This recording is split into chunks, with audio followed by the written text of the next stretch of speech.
দেখেন এটা হলো সৌদি আরবের মাকসালা। এটার পানি জাম হয়ে গেছিল, তার জন্য আমি খুলতেছি, খুলে পানির জাম ছুটাবো। আপনারা সবাই দেখেন পানির জাম কিভাবে ছুটাই। এটা সিরামিক্সের এক ধরনের গাতা। এটা থাকলে সুন্দর দেখা যায়, তার কারণে আমি এটা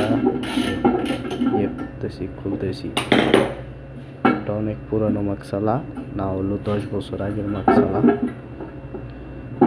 মিনিমাম 10 বছর হবে মাকসালাটা।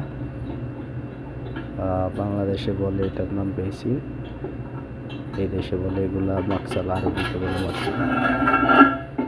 বুঝছেন? প্রথমে একটা করে মসমার খুলতেছি, পরে আরেকটা মসমার খুলবো।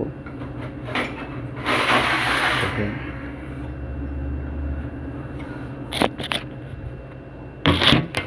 মসমার খুলতেছি আমি।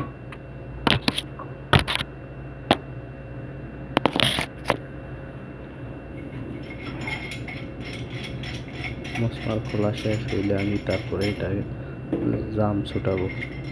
এটা এখনো জাম রয়েছে। দেখেন এই দেখেন এটা এই স্টিলের করা। এটার ভিতরে সৌদিরা চা আর কফি ফালাইছে, তার জন্য এটা জাম হয়ে গেছে। ঠিক আছে, এটার ভিতরে অনেক অ্যাসিড দিলাম, কোনো কাজ হলো না। এখন আমার কাছে আছে, এখান থেকে আমি খুলবো এটা। দেখেন আমি এটা এখান থেকে খুলবো, খুলে এটা পানি ছাড়ে দেব, তারপরে হয়ে যাবে। আর পরিষ্কার করে দেব, ক্লিন করে দেব, হয়ে যাবে। দেখেন আমি ছেলেরা দিয়ে এটা করতেছি।